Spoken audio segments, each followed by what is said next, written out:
Okay, part 7! Ito na lahat ng napili natin, diba? Lahat siya pink.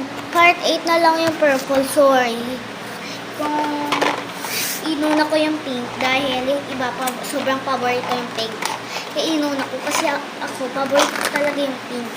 So yung mga may paborito nito, i-search mo lang. Mel, i-search mo.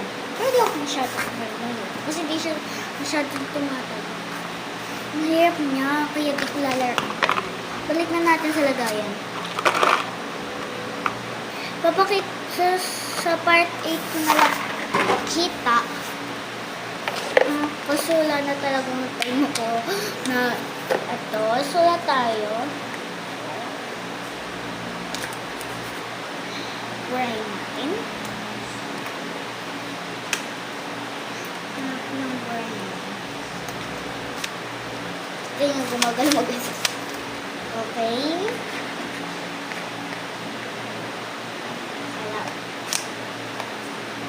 Tuturuan ko nga kayo kung paano gumawa ng letter J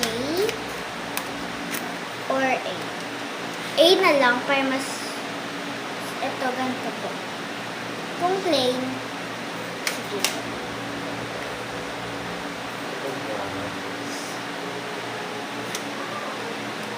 So, ganito po gumawa ng A.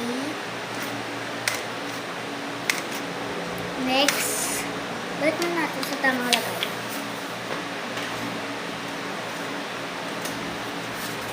Next, drawing tayo.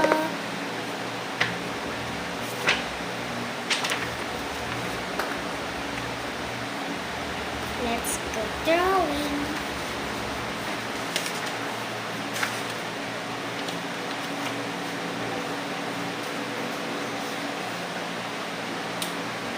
Pamilya natin.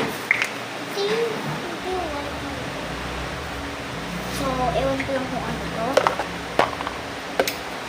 Marker pink. Di lang masyado kita.